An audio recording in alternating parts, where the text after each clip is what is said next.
Welcome, everyone. I'm here with Reverend Dr. Matthew Fox, who has a new book. He's actually holding it up right now because I asked him to. So this is sort of, you can put it down if you'd like, Matthew. Thank you so much for joining us. Thank you. Good to be with you. In the time-honored tradition of technology, we've had all kinds of delays. So thank you for your patience. You bet. It's mutual. Yeah. Is there, I've watched some of your videos. Would you like to begin this in any way or offer a prayer, or shall we just jump in? Well, I'm sure that prayer is always a good thing, that we open our hearts to what's going on in the world and the spirit that's bigger than all our troubles and all the evil and suffering that's going on in the world. And we ask that the Spirit wrap us in a sense of hope and of trust, and of course of love. So hopefully this conversation may contribute to all that. Amen. Thank you. Amen. Thank you. Matthew, so I grew up in Boulder. My mom taught at Naropa University here. And my mom was Buddhist and my dad was Buddhist, but my mom wanted me to choose my own faith, if any. And so I grew up going to Sunday school. And while the people were very kind and nice, I didn't particularly connect. They had delicious cookies every Sunday. But beyond that, I didn't, and Jesus was a beautiful example. Jesus was kind and compassionate. But I can't help but when I read your sermons and listen to you on YouTube and read your article on elephant, thank you, which is a book excerpt from your new book, that if I feel like if more of the world heard the kind of compassionate faith that you convey, honestly, I may have wound up being Christian instead of Buddhist. So you talk about how a lot of Christianity has been co-opted. You don't seem to be very shy about controversial issues historically. You talk about how a lot of religion has been co-opted by patriarchy. Could you just mention what you mean by that? Sure. Well, one current example would be the Russian Orthodox Archbishop Kirill, who's, what can I say, seems to be buying hook, line, and sinker Mr. Putin's worldview. So that's pretty scary. But in terms of Christian history, the real turning point, I think, was the 4th century. So because that was when the Roman Empire was dying, and Christianity picked it up, you might say, and tried to reinterpret it and all that. But it really was a detour, because running an empire is nothing like what should I say, responding to Buddha and his practices, or responding to Jesus and his practices. And so also in that 4th century, St. Augustine was very influential, and he came up with the idea of original sin. And original sin is not in the scriptures. No Jews ever heard of original sin, and Jesus was a Jew. So it's really amazing. And Jesus himself never heard of original sin. No, Elie Wiesel says the idea of original sin is not in the Bible, and it's alien to Jewish thinking, which is really strong. Both statements are strong. It's not in the Bible, whoops, and it's alien to Jewish thinking, and Jesus was a Jew. Now, that's me coming in. That's not Elie Wiesel, but of course it's a fact. So it's just amazing that the church took that detour. And I think it has to do with it inheriting the empire. You see, if you're going to run an empire, original sin is a great idea, because it gets everyone in line. And what can I say? It takes away their individuality to join the army or something else that the empire needs to accomplish its deeds. So I do think that was a real turning point, and a very negative one for the Christian church. But many people resisted. For example, the monastic system. A century later, Saint Benedict came along and created the Benedictine monastic system, which of course is people leaving the world of empire building and creating a community, and then it really flourished, and they kept scholarship alive, they kept agriculture alive, they created schools. I mean, they did a lot of wonderful good things for hundreds of years. And but there were theologians, especially the ones that I love, like Hildegard of Bingen in the 12th century. She was followed immediately by Francis of Assisi, who everyone knows about, and then Thomas Aquinas, and then Meister Eckhart, who, by the way, everyone says is a Buddhist, even though he never read any Buddhist text, but he went so deep into his own Christian tradition that he found the truths that Buddhism finds about compassion and contemplation and what I call mysticism and prophecy and action. And then Julian of Norwich, who's over my shoulder here, she came along the 14th century at the time of the pandemic, the bubonic plague. We've been living through our version of the bubonic plague for 3 years. And so I wrote a book on her 2 years ago when that plague hit us, because she has so much to say about it. But all these mystics are creation centered. That is, they don't begin with original sin, they begin with original blessing, with the goodness of creation. Like actually the first chapter of the Bible, Genesis, is about the goodness of creation. It's a cosmology. It goes through the sun and the moon and the stars and the land and the soil and the plants and animals, and at the end comes humanity, which really is the order of today's scientific creation story too. But the ultimate wrap up of that is that it's called very good and very beautiful, even with humans on board. And that gets lost when you begin with sin. You're beginning only with the humans, so we're leaving out 13.8 billion years of history of the universe, and that's a bit of a lacuna. It distorts everything. And so that's it's a brief history of why creation spirituality was sidelined. But what I'm trying to do is get it back. So it is a paradigm shift when I'm writing about a paradigm shift. Thomas Kuhn, the scientist who wrote about paradigm shifts, he says that one of the signs of paradigm shift, what used to be peripheral moves to center stage. And so creation has been considered peripheral since the 4th century. The empire was out front. But now, of course, with the crisis of creation, with the climate change and all this, the loss of the sacredness of creation is what's killing the planet. And we got to recover this if we're going to survive, and if we're going to pass on a healthy and beautiful future for our children. And I don't just mean our human children. I mean all the beings on the earth that are here beautiful and doing their thing. And we humans have the power to disrupt that. And it's frightening. Yeah, thank you for that. There's so much in what you just said.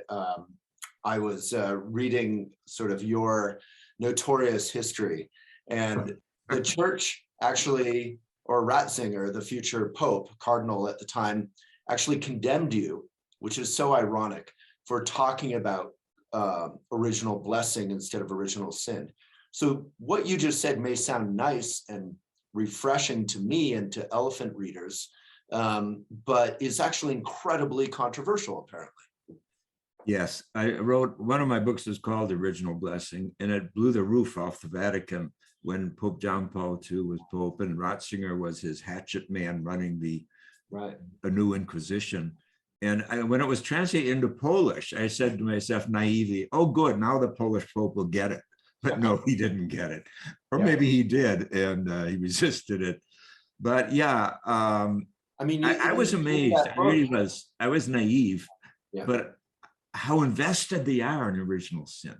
It's a real investment in organized religion in the West. Well, not all of it, but in a lot of Christianity. Well, so yeah, I turned over a lot of honeypots, and the bees. Congratulations. The wasps came out. Yeah, exactly. Well, thank you for that. And it was a real threat, not just to original sin or their notion around that, but somehow to the patriarchy, right? You were talking about God being perhaps a woman. Well, that's right. Yeah. Their first objection to my work was that I'm a feminist theologian. And their second objection was that I call God mother, but I proved that all these medieval mystics call God mother. Julian of Norwich develops the motherhood of God more fully than any theologian up to the late 20th century.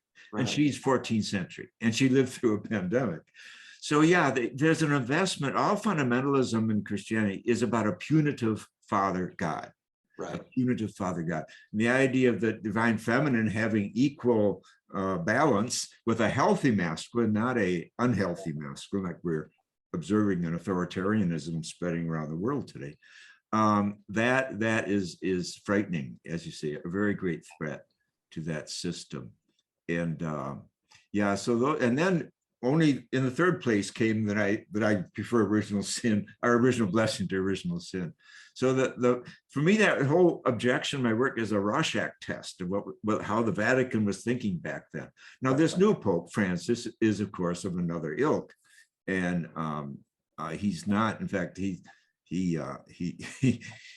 plagiarizes some of my work, if I may use that phrase in a positive way, because his wonderful encyclical on the environment, Laudate Si, which is a really very fine piece of work. One scientist told me it's the best document ever to come out of the Vatican in history on science and religion. Wow. But that document was actually written by one of my students. 80% of it was. So wow. I've lived long enough to be called, my work was called, quote, dangerous and deviant by these two popes you referred to. But now I have a pope plagiarizing my work. So I've lived long enough to see the whole wheel go on, and it's all kind of funny from one point of view. Well, thank you. Yeah, I was thinking about that, that your work and others who are kind of trying to reclaim the church from the sort of negative, aggressive, patriarchal thing, to be something that honestly would be, not that popularity matters, but people matter. And so many people would, the church, I feel like, or the teachings of Christ would be so much more popular if what we heard was something about love and hope and kindness and compassion, instead of this kind of aggressive, mean thing, original sin. And in Buddhism, we have basic goodness, as you probably know, or yeah. Buddha nature. And original sin has always been so off-putting. That's a good word, off-putting. That says it all. That's a good word. Yes, in Christianity, we have the cosmic Christ, which is very parallel to the Buddha nature, you see, because it's the idea that we're all other Christs, all beings are other Christs, and the whole universe is another Christ or a Buddha of Buddha nature. So that is, as you say, is such a different way to begin. And if you don't begin that way, you end up in a very bad place, I think. An anthropocentric world, I think, is one reason that we have this climate change crisis, is that, we've put the sacredness of nature, and that's another way of talking about the Buddha nature or the cosmic Christ, or in Judaism, the image of God, that every being is an image of God, not just the human. So all those three concepts, Buddha nature, cosmic Christ, image of God, they reestablish the sacredness of our existence and our beginnings. And then I think today's science helps a whole lot, even having the Webb telescope up there now, about to bring back these living memories of the original light of the universe. I mean, you can't get much more excited than that, I think. Looking at our history like that as a species is just very special. And we are a special species that we can do that kind of good thing with our intellect and science. On the other hand, we can also be doing what's going on in Ukraine with our intellect and our creativity. So, in the Jewish scriptures, it says, I put before you life and death, choose life. But it's a choice. And, whole periods of history have been choices not of life, but of death. That's really what's going on in Ukraine and Russia today. Yeah. So I really appreciate this. This is so inspiring. Looking at your life's work, I wonder, how did you, who inspired you when you were young, so you didn't just become another kind of Xerox copy of this patriarchal, mean version of Christianity? I know you had a connection with Thomas Merton. I did, yes. I wrote him and asked him where to go to study spirituality, get a doctorate in spirituality. And he said, go to Paris, the Institut Catholique in Paris, which I did. Wow. And that's where I met my mentor, Père Chenou. He was 75-year-old French Dominican and a wonderful human being and a wonderful theologian. He got in so much trouble. For 12 years, he was silenced by Pope Pius XII, for 12 years, forbidden to write. And but in the Second Vatican Council. And you did that, you followed in his footsteps. You were condemned to not write and to be silenced later in your career. That's true. I was silenced for a year. And then 3 years later, I was expelled from the Dominican order after 34 years. Wow. Then I became an Episcopal priest because I wanted to work with young people to bring the new, what I call the postmodern art forms like DJ and VJ and rap into worship, into liturgy. Yeah. Because I think liturgy is very important. Ritual is very important. I learned that from Native Americans. I've been blessed to have many Native American teachers in my life. And the power of sweat lodges and the power of sun dances and of vision quests and powwows, these wonderful ancient ceremonies. I just know they kept me alive. And during my battle with the Vatican, I got, oh, by the way, one of the Vatican's objection to me, because there were 7, the last one was I worked too closely with Native Americans. Now, I don't know what that means, but it's interesting they had to bring that in too, that they were threatened by that also. But I think you'll agree that the Native American tradition brings a lot that we're missing into our consciousness today, including that sense of working and praying close to nature, you know, and not by reading pages from a book, but by chanting and making yourself uncomfortable in a sweat lodge, not comfortable, or in a sun dance.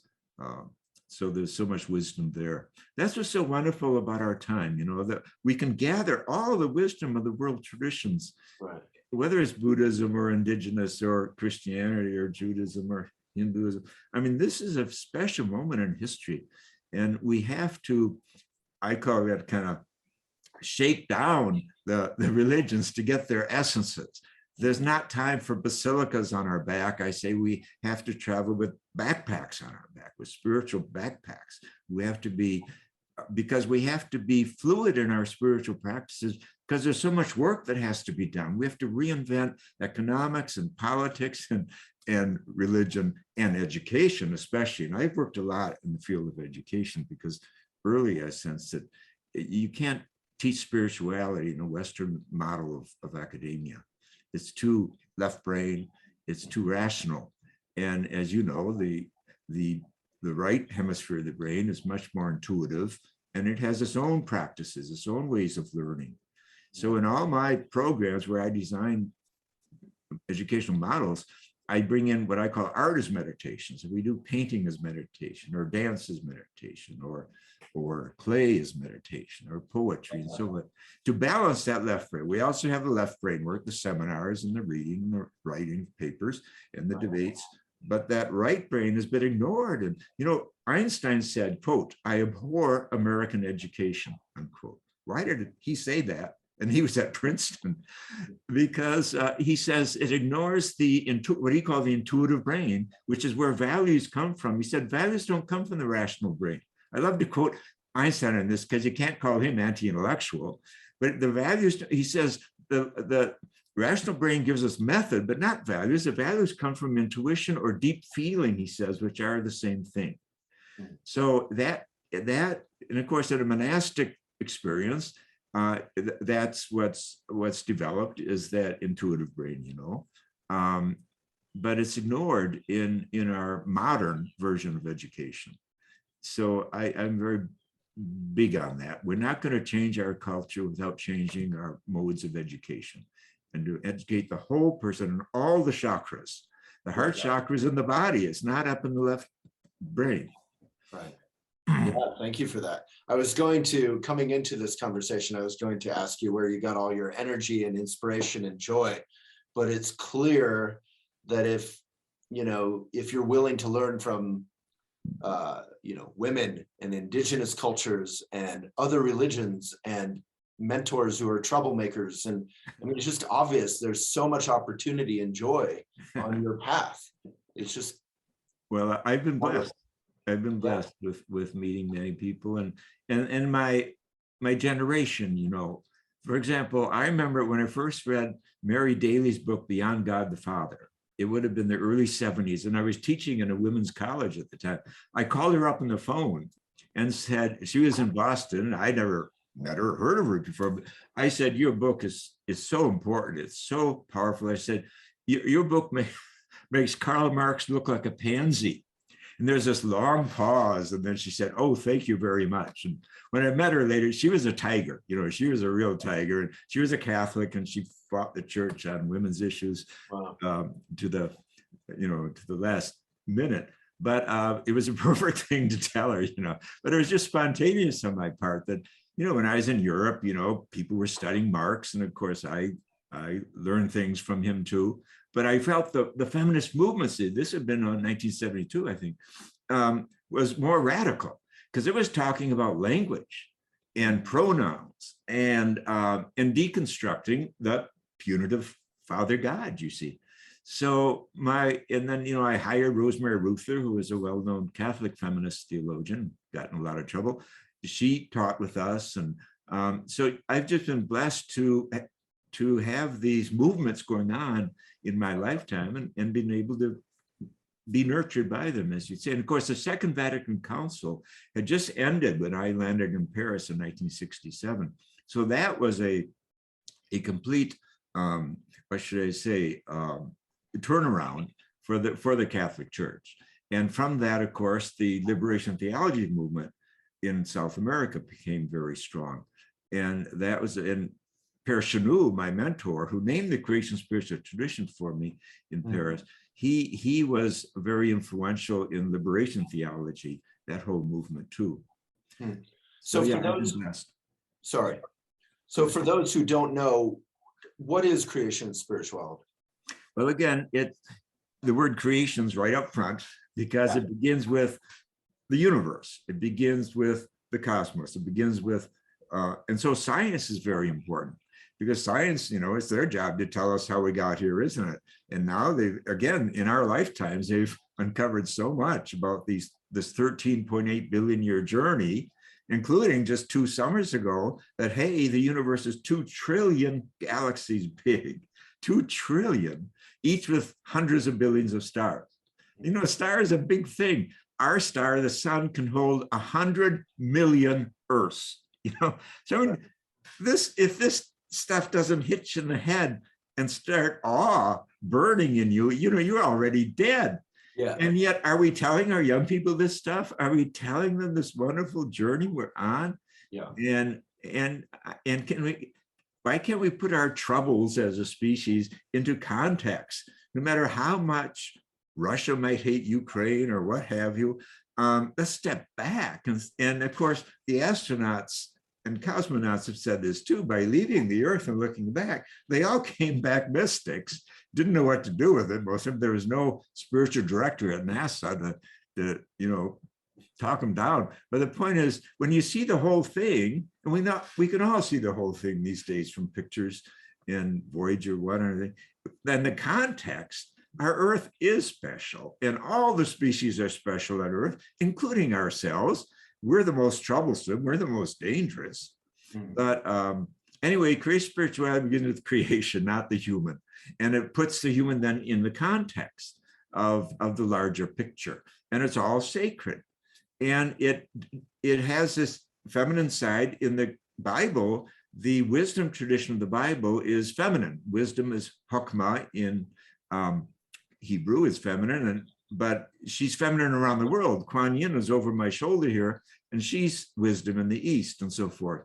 So, and of course, Mary in the New Testament represents the goddess and the divine feminine. So this willingness to bring a healthy masculine and a healthy feminine together, this balance of gender, yin yang, as they call it in Taoism, of course, that's so important, because since empires rose around 4500 BC, you know, it's been one war after another, and we're at it now in the Ukraine, aren't we? and this is so reptilian brain, so reptilian brain. I win, you lose. Yeah. Whereas the mammal brain is capable of kinship and compassion. And this is what the Buddha is telling us. This is what Jesus is telling us. This is what Muhammad is telling us. In the Quran, by far the most common adjective for Allah is Allah, the compassionate one.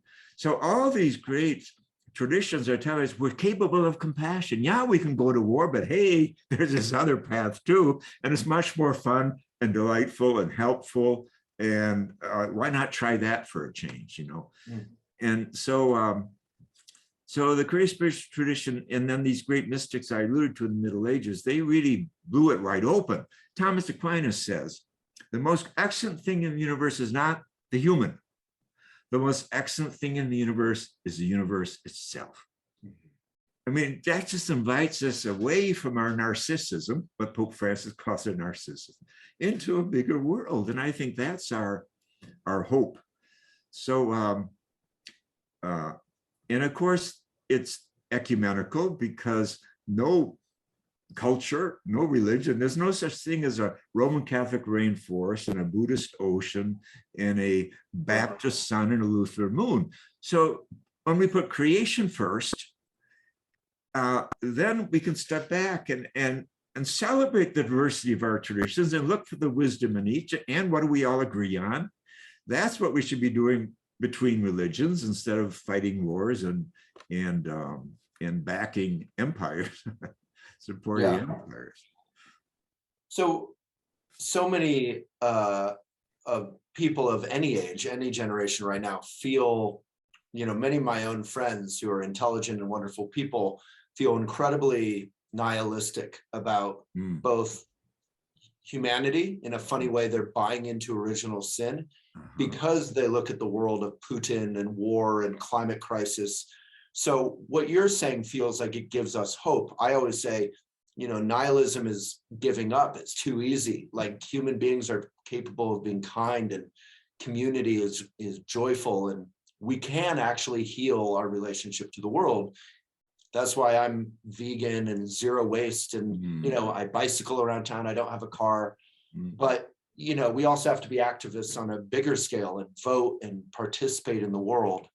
Do you feel like there is not just hope, but concrete or organic possibility to address climate crisis, as well as just this sort of nihilism that is overtaking us? Yeah, well, that's a really important point, because I've seen the nihilism too.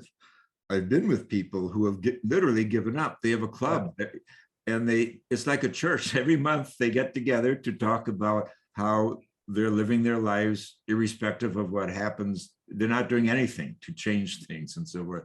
It's very depressing, really. But I know writers who are making money and doing workshops on that. Yeah, exactly. That it's too late, et cetera, et cetera.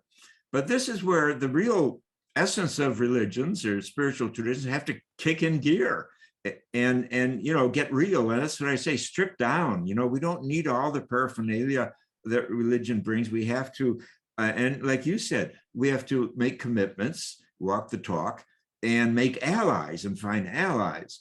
And, you know, I had a dream years ago that I think is a very important dream. It's meant for all of us, not just me. The dream said this: there's nothing wrong with the human species today except one thing. You have forgotten the sense of the sacred. Now, I just think that's an amazing statement. Because you know, you and I could sit down and 10 minutes, we'd come up with a list of 99 things that's wrong with the human species. But behind it all, it's just one thing, that we've lost the sense of the sacred. And this is what Buddhism can bring us, and this is what Judaism can bring us, and Christianity can bring us if we strip it down and come to that. And even atheism, I've met a lot of good atheists who are living lifestyles like yourself in order to save the planet. So, you know, compassion is not restricted to any group or any individual, but it is a choice. And those choices you make about how you eat and how you transport yourself and all that. Those are down-to-earth choices. And then too, again, we can't underestimate our science and our possibilities there. For example, I was with 150 scientists for a week 2 summers ago, before the COVID, and the theme was climate change for a week. And at the end of the week, 2 young scientists got up, and one of them said, you know, we could build a island of windmills 1,000 miles from the East Coast, so it wouldn't be in anybody's backyard. And with the amount of energy that would generate, it could provide all the electrical needs for North America, all the electrical needs. So out goes coal and oil and all of it. And then another one stood up and said, you know, if we could quadruple the storage of batteries, and we've already doubled it, so we have to double it one more time, all the Southern Hemisphere, which is, of course, the poorest hemisphere, we're talking Africa, South America, and South Asia, and the sunniest part of the world, they could leap over the Industrial Revolution and live entirely on the sun. You know, I mean, this gives me goosebumps. This is within our grasp. These guys aren't saying 10 years from now. It's about willpower now. It's about, will we make those decisions as a species and in terms of our various cultures and countries. So, you know, things are not all lost, and don't underestimate human imagination or intelligence when it comes to how science can contribute. But as you say, for ordinary people, our diets are very important. I know I gave up beef like 28 years ago after I read Diet for a New America, and you know, and that was a path changed for me there, and I've never regretted it really. But we could all be cutting back on meat consumption, if not going entirely vegan or entirely vegetarian. So I mean, just huge. And of course, I think the younger generation is more aware of that. And you know, when you're young, you don't build up your diet practices, habits so thoroughly as when you're older. So I think there's a lot of hope in that. And of course, many people around the world are vegan or vegetarian because they're poor. You know, they couldn't even afford meat. So, you know, to make more of a point, and, you know, there's an amazing guy, he's from India, but he worked in Silicon Valley. Then he quit to spend his whole life around to help with climate change. He's an engineer. And he says, he's written 2 books now on how we could turn back the climate change in 10 years. How? By everyone becoming vegan, and the amount of land we're using for livestock to turn all that into trees. Right. Those 2 things would not just stop climate change, turn it back. So this is doable if we have the will, if we're in love enough with the future, with other generations, with our grandchildren and all this, we can do this. So don't count us out. Humans are dangerous, but they're also wildly beautiful also. Exactly. And that not counting us out is based on, again, that original blessing, that vision of ourselves as part of creation and remembering the sacred. Exactly. Yeah. Well, thank you so much. I guess my final question would be, you know, I've sort of already mentioned it, but you're so inspiring in that you've done so much and you teach and you live with joy. How do you, just on a grounded day-to-day level, how do you maintain your energy and connection with the sacred and in service to this world? Well, I try to practice what I preach, and so I hang out with my dog, who just stood up and shook herself there. I think animals remind us a lot of the original blessing, the goodness behind life. Oh, there you go. Okay, great. Okay, you know exactly what I'm talking about. Yeah. You have a lot to teach us about staying close to the earth and about what's important and what isn't. So that's one thing. So we walk a lot. And of course, other writers and poets and musicians and all. I mean, that's such a great gift, the gifts, and of course of ritual. One of my jobs, if you will, has been to create the cosmic mass, which is a different way of doing ritual in the Christian tradition, where we dance and do DJ and VJ and all this. And the experiences there have been wonderful. We've done over 125 of them. One we did at the World Parliament in Toronto a few years ago, and 500 people showed up, including Buddhist monks in their orange robes and the rest. Wow. And all kinds of people said it was the most powerful event of the 12-day conference for them. But one lady, about 41, said it was the most powerful religious event of my life. And years ago, I did one for 1,000 people, and it sounds true. And a woman came up after, she said, I'm an atheist. I'm a fierce atheist. I'm such a fierce atheist that when I walk down the street and there's a church, I cross the street to go by the church. I said, yeah, that's pretty fierce. Yeah. And then she said, but something happened to me tonight. She pointed to her heart. She beat her chest and said, when we did that grieving ceremony, because I always include grieving, we have to develop grieving rituals today, because we're all in grief and we don't have enough rituals to deal with them. She said, when we did that, something shifted in me. By the time communion came along, she said, I was hungry for it. I had to have some. She said, my whole life has changed here tonight. So the power of ritual should not be underestimated. This is how humans change rapidly. It's not like going for a PhD in 4 years or something, but ritual can change people. And so we need good rituals. We need bodily rituals, and we need rituals that are open to all traditions and so forth, without abandoning one's own tradition. So I think that's a special ace up our sleeves that hardly anyone talks about, because I think the modern world rendered ritual very boring in the West. And it's about reading prayers from pages and sitting and up and down when you're told to, and all that. No, the dancing, prayer by dancing is the oldest way to pray. All Indigenous people pray by dancing, and dancing engages the first chakra, the lower chakras. And that connects us to the universe, because the cosmos is vibrating. All atoms in the universe are vibrating. So we humans can vibrate too. And that's the first chakra. It's about vibration. If we had a tail, that's where the first chakra is. And I think the tail is picking up, makes animals wise, because they pick up the vibrations of many things beyond their own world. Right. So we have so much going for us as a species. And like you say, it is about being committed to this, the blessing and the goodness and the gift it is to be alive, to be here after 13.8 billion years, and what our ancestors have tried to provide for us. You know, it's a matter of saying thank you.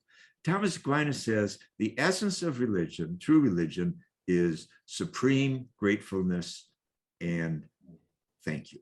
That's what Thomas Aquinas says, and I just think he's right.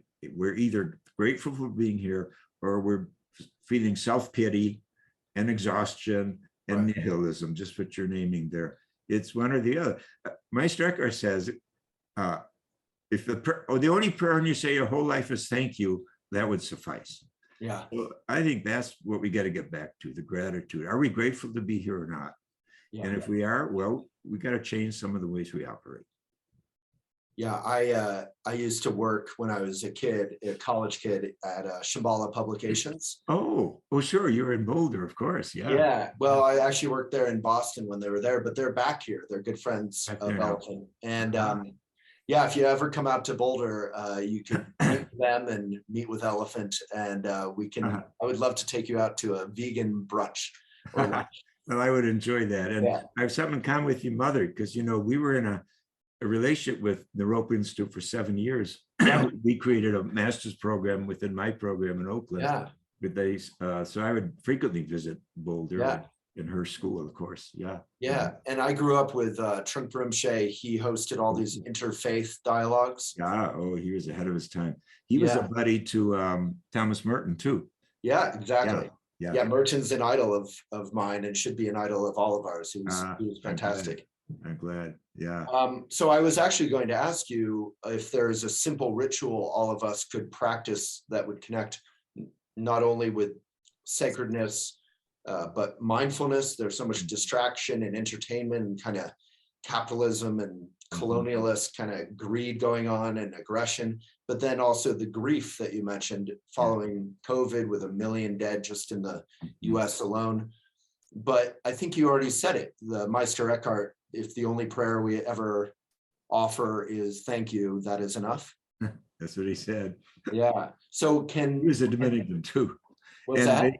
he was a Dominican, and the Pope condemned him a week after he died. So it's part of my lineage. Yeah. Well, I'm grateful for you and for Pope Francis offering a different kind of faith. And can gratitude or thank you be a ritual that we practice? Oh, indeed, of course.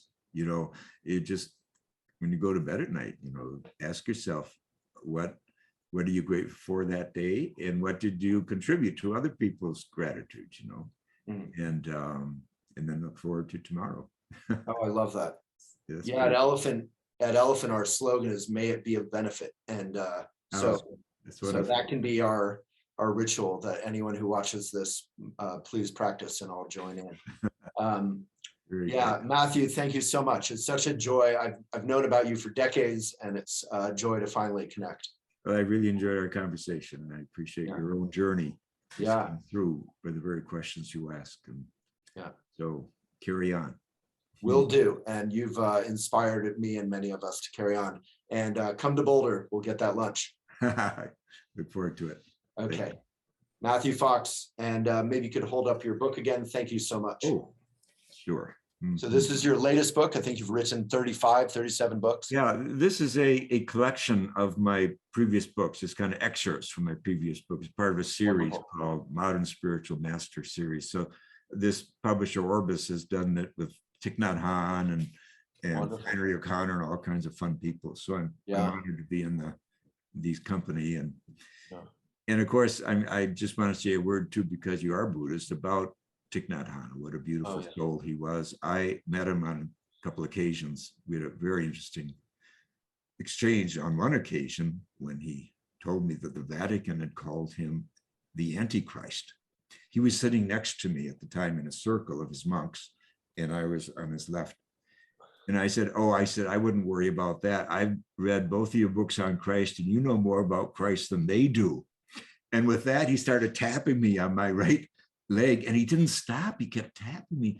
And I realized, you know, this was a suffering for him. Here was this brilliant, engaged monk, holy man, and the Vatican, the supposed headquarters of the Christian church, calls him the Antichrist. I mean, I'd never heard this before, but I mean, he told me, I don't think he lies, but he was obviously glad to hear my response that I knew about Christ than he did. But he kept tapping me. It wasn't one or three taps. He kept going for several minutes.